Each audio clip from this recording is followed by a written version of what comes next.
President Uhuru Kenyatta has delivered very bad news to William Ruto and his brigades.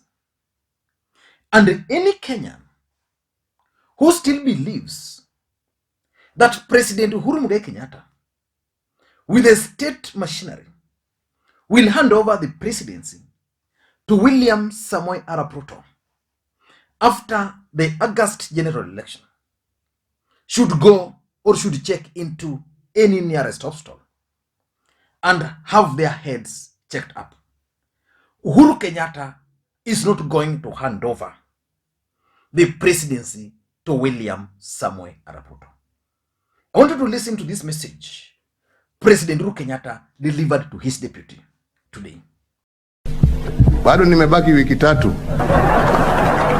We shall deal with those individuals swiftly and effectively.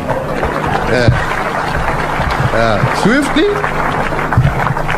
and very effectively. Waenda nyumbani na wao. Swiftly and very effectively.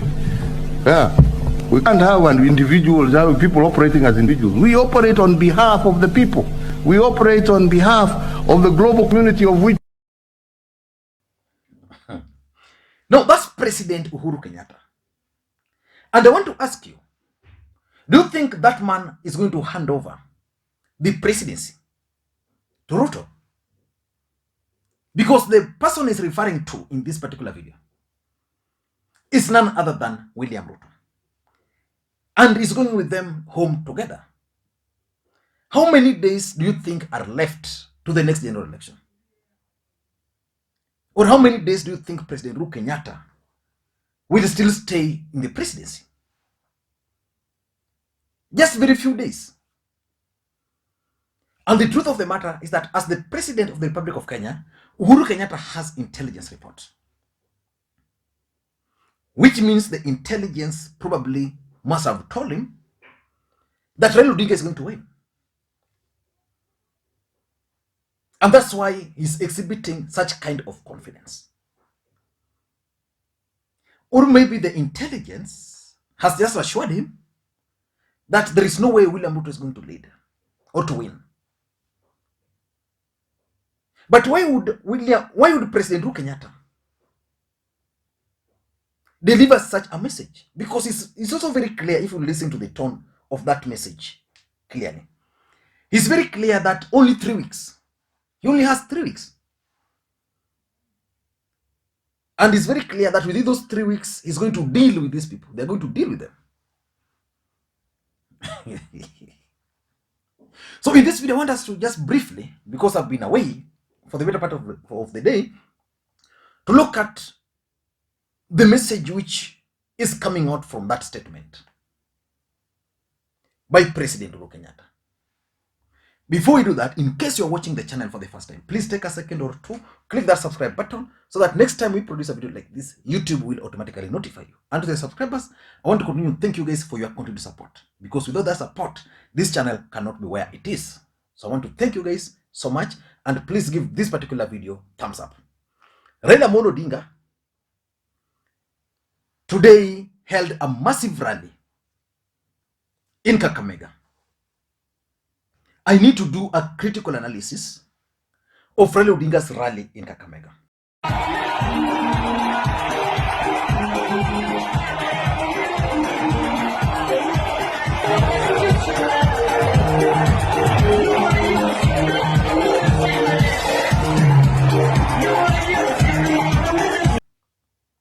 William Ruto, also William Samoei Arap Ruto, the Deputy President of the Republic of Kenya, also took his campaigns to Turkana. Again, that's also significant, and we'll do a critical analysis about that trip to Turkana. Then a section of Kenya Kwanza brigades went to Kirinyaga today. Kirinyaga is one of the counties in the Mount Kenya region which has already shifted in favor of Azimio. Raila Odinga and Martha Karua held a massive rally just the other day in that county, Purity Ngirishi is attracting massive rallies, but from the faces of Kenya Kwanza team in Kirinyaga today, I don't think they were happy.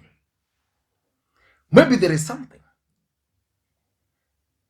And I'm also told that Moses Kuria also found it rough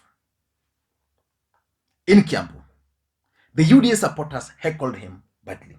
So there's a lot to be analyzed. But time might not allow. But you just need to be briefed a bit. Now, why would President Uhuru Kenyatta, with only 3 weeks to stay in office, deliver such kind of a message to William Ruto?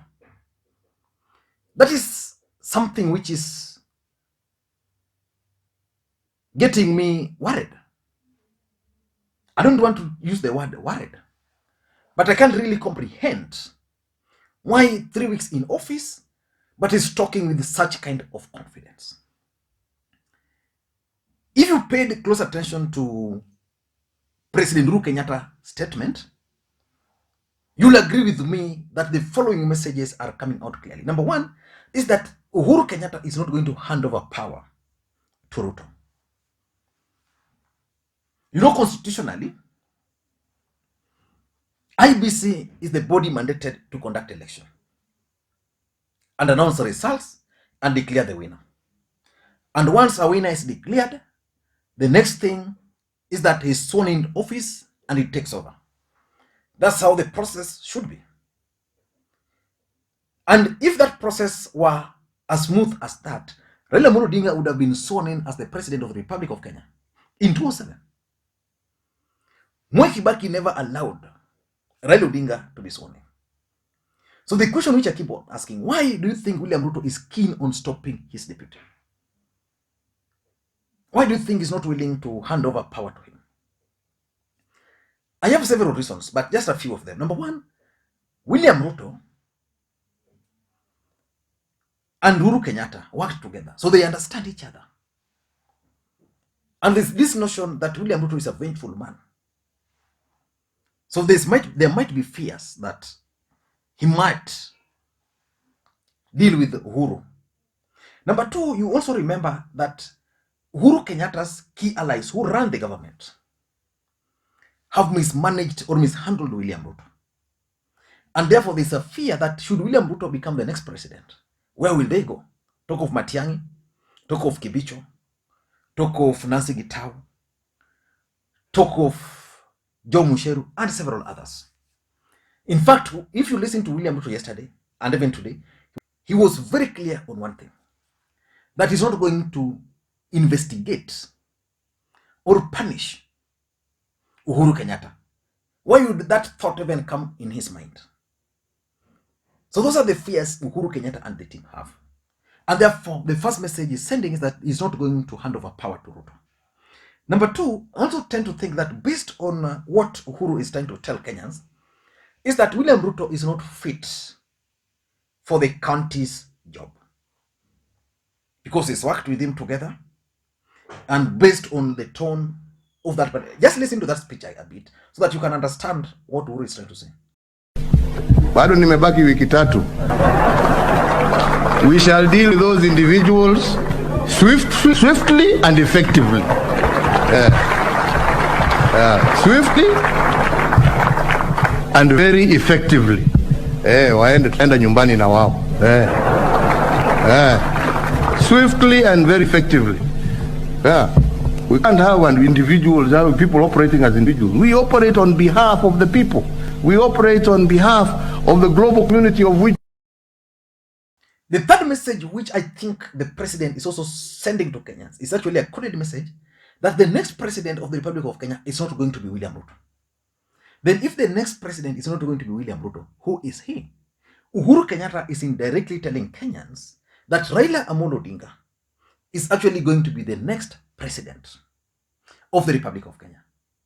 That's the message which for me I'm getting from that particular statement. Otherwise, within 3 weeks, with 3 weeks remaining, Uhuru Kenyatta would not be talking to Ruto a man who is intended to be sworn in. Remember, the transition committee was appointed the other day. And I opined that based on the membership of that transition committee, I don't think Uhuru Kenyatta was willing to hand over the presidency to his deputy. The fact of the matter is that in a case where Uhuru was so sure that the deputy president was going to take over, I am sure you would have reshuffled a few of these guys so that new members would have found their ways into that transitional committee. But because he's so sure that Ruto is not going to be the next president, and lastly, Uhuru is also telling Kenyans who care that he's going to retire, and he's also going to retire with William Ruto. So he's telling you guys, you either take it or leave it. But President Uhuru Kenyatta is very clear on one thing, that William Ruto is not going to become the next president of the Republic of Kenya. I don't know what you think, but that's my take. Remember the other day, President Uhuru Kenyatta explained to Kenyans why he opted for Martha Karua and not anybody from the larger Mount Kenya region. Please, in case you're watching the channel for the first time, what we do is that we analyze politics in a way you can't find any other place. So the best thing you can do always is just to click that subscribe button, so that next time we produce a video like this, YouTube will automatically notify you. And to the subscribers, please give this video thumbs up. Enjoy your day. Bye-bye.